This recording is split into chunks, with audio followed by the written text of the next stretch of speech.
और बच्चों क्या हाल है। देखिए इससे पहले वाले वीडियो में आप क्रॉस प्रोडक्ट के बारे में बहुत कुछ सीख चुके हैं कि क्रॉस प्रोडक्ट किस तरह से सॉल्व होता है। क्रॉस प्रोडक्ट क्या होता है, आई क्रॉस आई क्या होता है, आई क्रॉस जे क्या होता है, जे क्रॉस के क्या होता है, और आपको क्रॉस प्रोडक्ट निकालना भी आ गया। इसके अलावा मैंने आपको उस वाले में एन कैप निकालना भी सिखा दिया।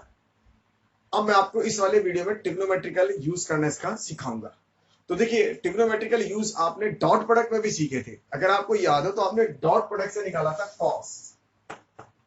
कॉस ए माइनस बी का फॉर्मूला जो हमने निकाला था cos A cos B plus sine A sine B, right.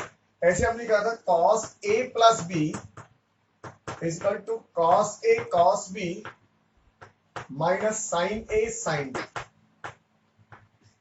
ये आपने डॉट प्रोडक्ट से निकाला था क्योंकि आपको मालूम है दो वेक्टर के बीच में अगर डॉट लेते हैं, एक वेक्टर u है और एक वेक्टर ये b है, इनके बीच में अगर आप थीटा ले और ये थीटा में u डॉट b लेंगे तो ये डॉट प्रोडक्ट जो होगा आपको क्या देता है, कॉस। तो आपने इसके अंदर ये वाली टेक्निक यूज करके आपने इसके अंदर ये कॉस के फॉर्मूले डेवलप कर लिए। अब मुझे मान लीजिए इसी में साइन के फॉर्मूले डेवलप करने हो, साइन ए प्लस बी और साइन ए माइनस बी, तो आपके दिमाग में बात समझ में आ गई। अब मुझे इसके अंदर कौन सा प्रोडक्ट काम लेना है, क्रॉस प्रोडक्ट काम में लेना है। तो मैं आपको क्रॉस प्रोडक्ट का यहाँ यूज समझाऊंगा, और क्रॉस प्रोडक्ट को यूज करते हुए साइन ए प्लस बी और साइन ए माइनस बी के फॉर्मूले समझाने वाला हूं। तो देखिए सबसे पहले अपन साइन ए माइनस बी का फॉर्मूला समझेंगे बाय यूजिंग क्रॉस प्रोडक्ट, कि क्रॉस प्रोडक्ट को कैसे काम में लेते हैं ताकि आपको ये बात समझ में आ जाए। देखिए तो हमें ये फॉर्मूला डेवलप करना है sign A plus A minus B. तो साइन ए माइनस बी आप जानते हैं क्या होता है, साइन ए कॉस बी और minus cos A sine B. ये हमारा फॉर्मूला होता है जो हम सीखेंगे बाय यूजिंग क्या, वेक्टर मेथड। तो सबसे पहले अपन वेक्टर बनाना तैयार करें क्योंकि वेक्टर मेथड अपन को समझना है। तो वेक्टर बनाते हैं, तो वेक्टर बनाने के लिए सेम वही पुरानी बात जैसा हमने डॉट प्रोडक्ट में करा था, सेम वही करने वाले। एक वेक्टर अपन ने ले लिया p, डिनोट करेंगे x1 y1 से, एक ये q हो गया जिसे हम डिनोट करेंगे x2 y2 से। ये एंगल हम क्या लेंगे, a लेंगे।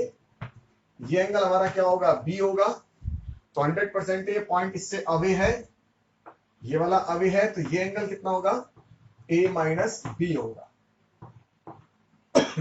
तो सबसे पहले अपन वेक्टर तैयार करते हैं।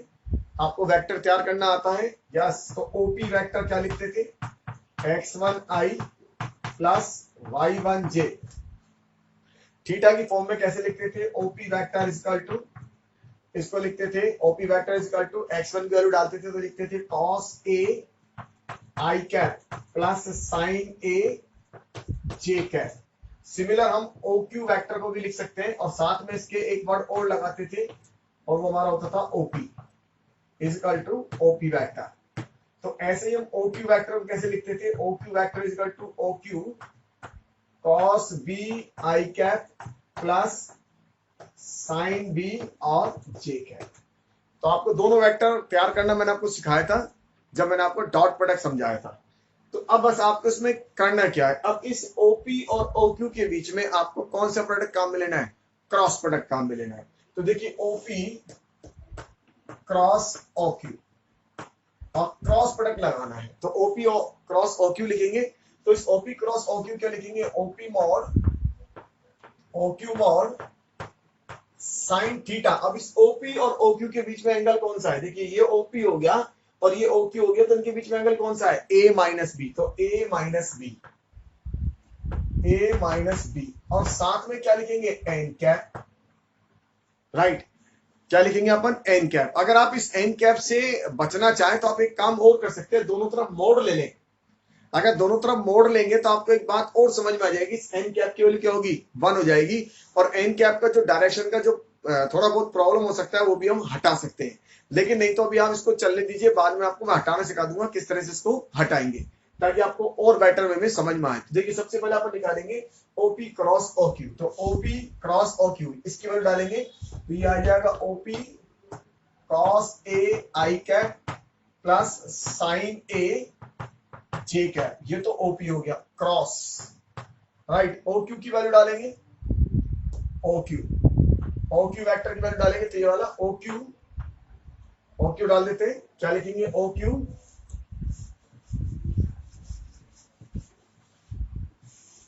ओ क्यू लिखेंगे कॉस बी आई cap plus sine B J cap, ये हम निकालते हैं। ठीक है, इजिकल टू क्या लिखने वाले हैं, is equal to OP O Q sine A minus B और एन कैप, ये आपने लिख दिया।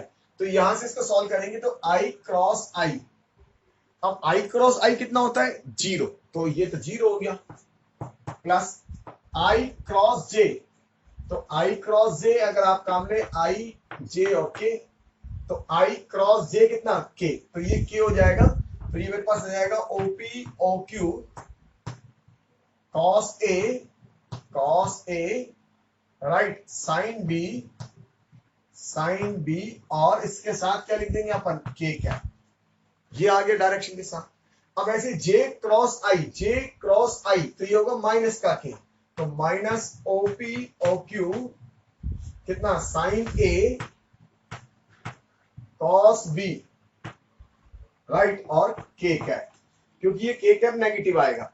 अब देखिए ये वैल्यू आ गई, इजिकल टू कितना आया OP O Q sine A minus B into N cap, ये क्लियर हो गया हमारे पास। अब इसमें से ओपी ओ क्यू कॉमन ले ले, तो ओपी कॉमन ले लिया, ओ क्यू कॉमन ले लिया, अंदर क्या बचने वाला है, ये मेरे पास आएगा cos A sine B k cap minus cos sine A cos B right और k cap equal to OP O Q और साइन ए माइनस बी और एन कैप। अब देखिए ये से कैंसिल हो गया राइट।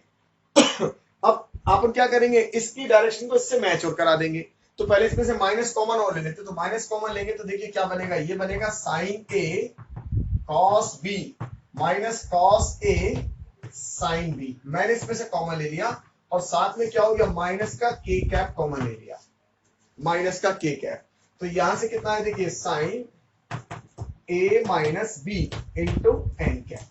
अब आप यहां से कह सकते हैं कि ये जो वैल्यू होगी ये वैल्यू इसके पर होगी और ये के कैप मेरी इसकी क्या देगा, डायरेक्शन देगा राइट। अगर मेरे से कोई पूछे कि एन कैप की डायरेक्शन क्या होगी, तो मैं कह दूंगा एन कैप की डायरेक्शन के कैप की डायरेक्शन होगी माइनस के कैप की डायरेक्शन होगी।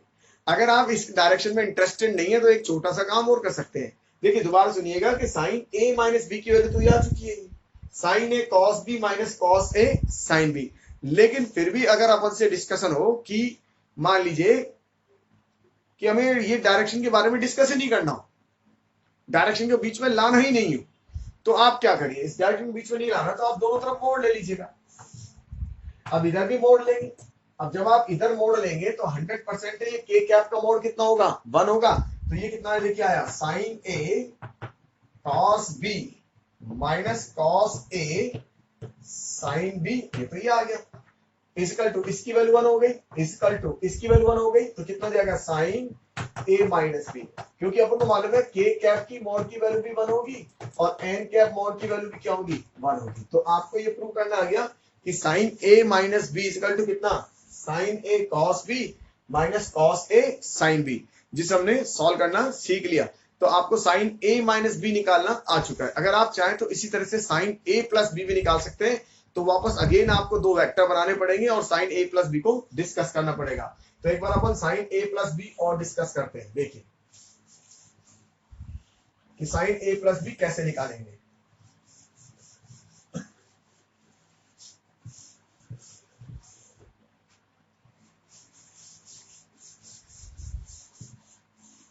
तो देखिए साइन ए प्लस बी निकालने के लिए जैसे आपने डॉट प्रोडक्ट निकाला था सेम उससे चलना चालू करेंगे, लेकिन आपको मालूम है इस बार आपको एक वेक्टर को डाउन साइड ले जाना पड़ेगा। तो ये मेरे पास P हो गया और ये मेरे पास क्या हो गया Q हो गया राइट। ये मेरा एंगल हो गया A और ये मेरा एंगल कितना हो गया B, ठीक है। तो OP को मैं फटाफट लिख देता हूं। तो OP क्या लिखूंगा, आपको मालूम है नेगेटिव साइड की डायरेक्शन होगी J की माइनस J वाली राइट, और ये पॉजिटिव साइड की डायरेक्शन होगी। तो मैं OP को फटाफट लिखता हूं OP cos A I cap plus sign A J cap right, और ऐसे ही OQ लिख देते हैं। तो OQ क्या लिखेंगे, कॉस बी आई कैप माइनस साइन बी और जे कैप, राइट। अब इसके बीच में ये एंगल कितना आ जाएगा, ये एंगल हमें आ जाएगा, क्योंकि ओपी क्रॉस ओक्यू निकालेंगे तो इनके बीच में एंगल ये वाला लिखेंगे, और ये एंगल कितना हो जाएगा, ए प्लस बी। इसका मतलब अब क्या लिखने वाले हैं, OP vector cross OQ vector is equal to OP mod sine A plus B और एन कैप, राइट। तो अब आप इसको वैल्यू डाल दीजिए इनकी इस जगह, तो वैल्यू डाल देते हैं, क्या लिखेंगे, OP cos A I cap plus sine A J cap, right, cross O Q, क्या लिखेंगे, कॉस बी आई कैप माइनस ये वाला माइनस साइन बी और जे कैप, राइट, इजिकल टू क्या लिखेंगे, equal to OP O Q sine A plus B और ये N cap, right. तो सेम फटाफट मल्टीप्लाई करना चालू करें, तो देखिए आई डॉट आई कितना होता है, 0, आई डॉट जे, तो यहां आई डॉट जे, तो आई डॉट जे कितना होगा, के होगा, और ये माइनस का और है तो कितना हो जाएगा, प्लस का। तो मेरे पास ये आएगा ओपी कॉस ए और OP O Q cos A और साइन बी, और देखिए आई क्रॉस जे कितना आएगा, के आएगा, तो के आएगा, तो मेरे पास ये माइनस का और साइन बच गया के, राइट। अब इसके बाद आप इसको निकालें जे क्रॉस आई, तो जे क्रॉस आई कितना होगा, माइनस का के, तो यस इसमें माइनस का आ जाएगा, तो OP O Q sine A cos B और ये के आ गया, राइट, इजिकल टू कितना हो जाएगा, OP O Q sine A plus B और ये एन कैप। तो इसमें से आप माइनस कॉमन ले लेंगे तो आपको एन कैप की डायरेक्शन मिल जाएगी। अगर आपको चाहिए कि एन कैप की जो डायरेक्शन है वो कौन सी होगी, वो होगी हमारे पास माइनस का के होगी, तो फिर भी आप कॉमन ले लीजिए। तो देखिए ओपी कॉमन आया, ओ क्यू कॉमन आया, और माइनस भी कॉमन ले लेंगे तो ये जाएगा cos A sine B plus sine A cos B और माइनस का k cap equal to OP O Q sine A plus B और एन कैप। तो ये इससे कैंसिल। अगर आप डायरेक्शन कंपेयर कराना चाहे तो ये के कैप किसके इक्वल होगा, एन कैप की वैल्यू किसके इक्वल होगी, माइनस के, और यदि मैग्नीट्यूड कंपेयर कराना चाहे तो ये साइन ए प्लस बी की वैल्यू इसके इक्वल हो जाएगी। तो इसका मतलब sine A plus B equal to कितना हो गया, sine A cos B plus cos A और ये साइन बी। तो आपने ट्रिग्नोमेट्री को यूज करना सीख लिया, ट्रिग्नोमेट्री को चलाना सीखा, किससे, वेक्टर से। अब मैं आपको एक और समझाता हूं जो अपन 11th क्लास में काम लिया करते थे, या आप उसको फिजिक्स में भी काम लेते थे, जिसका नाम था साइन रूल। तो साइन रूल या लेमीज थ्योरम जो पढ़ा करते थे वो भी हम वेक्टर मेथड से प्रूव करने की कोशिश करेंगे। तो देखिए सबसे पहले मैं आपको साइन रूल समझाता हूं जो 11th क्लास में काम में लिया जाता था, या जिसको आप लेमी थ्योरम भी बोलते थे, और लेमी थ्योरम को हम काम में लेते थे। तो क्या होता था पहले वो जान लें, 11th क्लास में हम क्या लिखते थे उसको वो सीख लें। देखिए कैसा हुआ करता था, ये ट्राइंगल होता था, इस ट्राइंगल में एक साइन रूल हुआ करता था, ये ए, ये बी और ये सी। तो वो साइन रूल क्या लिखते थे 11th क्लास में, लिखते थे sine A by A equal to sine B by B is equal to sine C by C, right. इसे बोलते थे Lami theorem, right, Lami theorem बोलते थे, या इसको हम क्या बोलते हैं, साइन रूल बोलते हैं, साइन रूल। तो ये हम साइन रूल को कैसे निकालते थे 11th क्लास में, बहुत आसान होता था। देखिए यहां से आप इसको h मान लें, अगर ये h लेंथ है तो आप इस ट्राइंगल को ले लीजिए, ये लेंथ 100% है, c होती है, ये लेंथ आपको मालूम है कितनी होती है, ये लेंथ आपकी b होती है। तो अगर आप इसको यहां से देखें, ये एंगल b होगा, ये वाला एंगल आपका बी है, तो इस वाले ट्राइंगल में चलते हैं। तो यहां से साइन बी कितना होगा, तो अगर आप इस साइन बी को यहां से डिस्कस करें तो साइन बी होगा H by C, H by C, right. अगर आप इस वाले ट्राइंगल में आ जाए, इस वाले ट्राइंगल में देखेंगे तो इस वाले ट्राइंगल में साइन सी, ये साइन सी कितना होगा, तो साइन सी होगा एच बाई बी, ये होगा एच बाई बी। तो यहां से देखिए एच की वैल्यू कितनी आएगी, H equal to C sine B, और यहां से एच की वैल्यू निकालेंगे तो एच की वैल्यू कितनी होना से बी साइन सी। अब दोनों एच तो इक्वल होंगे, इसका मतलब यहां से सी साइन बी इजिकल टू किसके इक्वल आएगा, ये मेरे पास इक्वल आ गया बी साइन सी के। तो आप इसको इसके नीचे शिफ्ट कर दीजिए, तो देखिए क्या बन गया, sine B by B equal to sine C by C. और इसको हम क्या बोला करते थे, साइन रूल बोलते थे इसको, हम क्या बोलते थे इसको, साइन रूल, राइट। तो आपने इस बार ऐसे बनाया, इस बार ड्रॉप यहां से डाल दें तो फिर ये साइन ए के साथ निकल आएगा। आप यहां से ड्रॉप डालेंगे, मान लीजिए इसमें आप ये रखा थे, इसको आप यहां से ड्रॉप डाल देंगे, और इस बार आप इस वाले एंगल को इस वाले एंगल को इक्वेट करें, यहां से ये आप एच ले लें नया या पी ले लें, राइट। ये परपेंडिकुलर ड्रॉप डाल दिया, तो इस बार आपके पास ये रूल क्या बन के आ जाएगा, आपके पास ऐसे बन के आ जाएगा कि sine A by A equal to sine C by सी।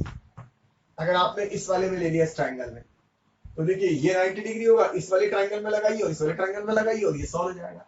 अब sine A by A sine C by C आपस में इक्वल है, और साइन सी बाई सी ये साइन बी बाई बी के इक्वल है, तो 100% तीनों क्या हो जाएंगे, इक्वल हो जाएंगे, और ये हो जाता था साइन बी बाई बी। और इसको हम बोलते थे कौन सा रूल, साइन रूल, राइट। अब ये पूरा का पूरा काम आपको वेक्टर से करके देना है, ठीक है। तो पहले मैंने आपको 11th क्लास समझाया, इसको कई बार फिजिक्स में भी काम लेते हैं, और फिजिक्स में कैसे काम लेते थे वो भी आपको नॉन है कि फिजिक्स में इसको काम में लिया जाता है, राइट। तो फिजिक्स को इसको काम लेते थे, फिजिक्स के अंदर आपने इसको कई बार यूज करा होगा।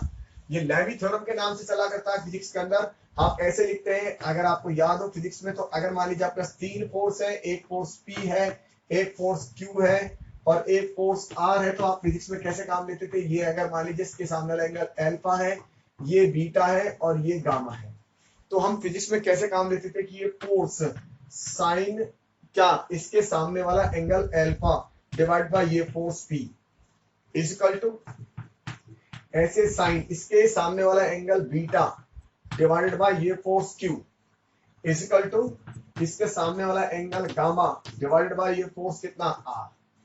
तो इसे हम बोलते थे लेमी थ्योरम, और ये लेमी थ्योरम हमारे काम आती थी बैलेंसिंग ऑफ 3 फोर्स, कि 3 फोर्स को कैसे बैलेंस करते थे।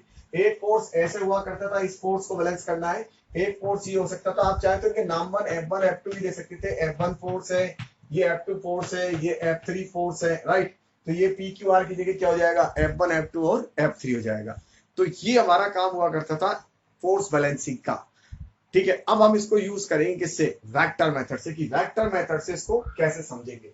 तो देखिए वेक्टर मेथड पहली बेसिकली ये ट्राइंगल में चल रहा है, तो ट्राइंगल में चल रहा है तो इसको हम समझने की कोशिश करते हैं। तो देखिए ट्राइंगल लो बनाएंगे तो, राइट। तो मैं सबसे पहले ए लिख देता हूं, ये बी लिख दिया और ये सी। तो जनरल हमें ट्राइंगल में सीखना है, तो सबसे पहले क्या लिखना पड़ेगा, एक ट्राइंगल रूल लिखना पड़ेगा, अपनी मर्जी से अपन कुछ भी लिख सकते हैं। तो मैं ऐसे लिख देता हूं, सबसे पहले ए बी, और इस ए बी में कौन जाएगा, यस इस ए बी में इससे कनेक्शन करना है तो बी सी का कनेक्शन कर दिया, और ये हो गया ए सी। ये मैंने आपको ट्राइंगल रूल बता दिया। अब इसकी मार्किंग कर दें ताकि हमें वो एंगल जो निकालने पड़े तो कभी एंगल भी गलत नहीं आए। तो इस ए बी की मार्किंग, तो ये हो गया ए बी हो गया, ये बी से सी की तरफ बी सी की मार्किंग हो गई, और ये ए से सी की तरफ ए सी की मार्किंग हो गई, राइट। तो मैंने मार्किंग भी कर दी। अब देखिए आपको यहां से साइन रूल लाना है, तो साइन रूल लाना तो 100% है, क्या लेना पड़ेगा, मुझे क्रॉस प्रोडक्ट लेना पड़ेगा। तो मैं क्रॉस प्रोडक्ट लेता हूं, क्योंकि क्रॉस प्रोडक्ट लूंगा तो मेरे पास क्या आ जाएगा, एंगल आ जाएगा उनके बीच में साइन। तो मैं यहाँ क्रॉस प्रोडक्ट लेता हूं, देखिए ए बी प्लस किसी से भी क्रॉस प्रोडक्ट ले लीजिए आप, तो मैं इसको क्रॉस प्रोडक्ट ले लेता हूं ए सी से, तो ए सी, और ये हो गया ए सी क्रॉस ए सी, दोनों तरफ मैंने क्रॉस प्रोडक्ट ले लिया। अब आपको ये मालूम है कि ए क्रॉस ए कितना होगा, तो ए क्रॉस ए तो 0 होगा। अब आप कहेंगे सर ए क्रॉस ए 0 क्यों होगा, देखिए दोनों की सेम डायरेक्शन है, ये इस डायरेक्शन में ए चल रहा है, उसमें ए चल रहा है, और इनके बीच में एंगल कौन सा आता है, साइन। और ये 0 बन जाएगा, तो ये क्या हो जाएगा 0। तो इसका मतलब कभी भी अगर u क्रॉस u लिखा है तो उसकी वैल्यू कितनी होगी 0, v cross v 0, u cross u 0। अगर सेम चीज है उसके साथ क्रॉस प्रोडक्ट ले लिया जाएगा तो वैल्यू क्या होगी 0 हो जाएगी, क्योंकि उनके बीच में एंगल कितना होगा 0 होगा। तो देखिए यहां से देखिए AC क्रॉस AC, तो AC और AC दोनों एक ही डायरेक्शन में होंगे, तो उनके बीच में एंगल 0 होगा और साइन 0 0 होगा, तो ये तो 0 आ गया। अब यहां से इसको मल्टीप्लाई करेंगे तो ये बनेगा AB क्रॉस AC, एक तो ये आया, प्लस एक आया मेरे पास BC क्रॉस कितना AC is equal to 0, right. अब इसको हम सोल्व करना चालू करेंगे, तो देखिए क्या लिखेंगे, यहां से AB और AC और इसके बीच में एंगल साइन, राइट। और एक काम और कर सकते हैं आप, अगर इसमें आपको एन कैप भी आएगा, उस एन कैप से बचना है तो आप इसको इस साइड ले चले और पहले ही मोड़ लगा देते हैं। चलिए, तो ये हो गया AB cross AC is equal to minus BC cross AC। अब मैं दोनों तरफ मोड़ काम में ले लेता हूं। अब जब मैं दोनों तरफ मोड़ काम लूंगा तो मुझे मालूम है एन कैप का तो प्रॉब्लम खत्म हो जाएगा मेरा, वरना मुझे एन कैप की डायरेक्शन भी मेजर करनी पड़ेगी, राइट। तो देखिए कितना हो जाएगा, ये हो गया AB AC और इनके बीच में साइन और मोड़ लगा हुआ है AB और AC के बीच में, तो AB तो ये है और एक AC है, AC ये है, इनके बीच में एंगल ये कितना होगा, ये होगा A, राइट। तो हो गया sine A mod equal to, ये माइनस हट जाएगा, ठीक है। अब BC और AC के बीच में, तो ये BC हो गया और ये हो गया AC। अब BC और AC के बीच में एंगल देखिए, तो ये BC हो गया और AC, ये AC हो गया। अब इसके बीच में एंगल की बात करें तो इसको मुझे भूले जाना पड़ेगा, राइट। तो एंगल ये वाला आएगा C, तो ये हो गया साइन C और ये मॉड, राइट। अब देखिए AB की वैल्यू कितनी है, AB की वैल्यू तो आप जानते हैं, इस AB की वैल्यू किससे डिनोट करते हैं, C से डिनोट करते हैं। ये तो हो गया C, ये कितना हो जाएगा B और ये हो गया sine A is equal to, इसको डिनोट करेंगे A से, ये कितना होगा मेरे पास B से और ये साइन C, राइट। तो यहां से B से B कैंसिल हो गया और फाइनल देखिए क्या निकला, फाइनल निकल गया आपके पास कि sine A divided by A is equal to sine B divided by B, और ये अपना कौन सा रूल निकला, sine C divided by C, और ये हमारा कौन सा रूल निकला है, साइन रूल। इसमें आपने क्रॉस प्रोडक्ट AC से लिया, अगर आप इसका क्रॉस प्रोडक्ट BC से लेते तो दूसरा निकल आता और फिर हम उनको इक्वेट कर देते तो हमारी वही प्रॉब्लम सोल्व हो जाती कि sine A upon A is equal to sine B upon B is equal to sine C upon C। आप इसका एक बार और क्रॉस प्रोडक्ट ले लेंगे किसी के साथ भी, तो बाकी जो रिमेनिंग दो हैं वो अपने निकल आएंगे, फिर उनको हम इक्वेट कर देंगे तो हमारा सॉल्यूशन सॉल्व हो जाएगा। तो आपको साइन रूल का मीनिंग समझ में आया, साइन रूल को कैसे काम में लिया और साइन रूल को मैंने कैसे यूज करा, किसके अंदर, ट्राइंगल की अप्रोच में, और ट्राइंगल में साइन A प्लस B और साइन A माइनस B कैसे अपन ने कैलकुलेट करा बाय यूजिंग ट्रिग्नोमेट्री और वेक्टर मेथड से, ठीक है। अब आपको आगे की एप्लीकेशन इसकी समझाता हूं, तो आगे हम इसकी एप्लीकेशन को समझेंगे और इसके आगे की एप्लीकेशन को हम काम में लेना चालू करते हैं। तो देखेंगे हम इसके बाद आगे की एप्लीकेशन कि कैसे हम इनको हम काम में लेते हैं, देखिए।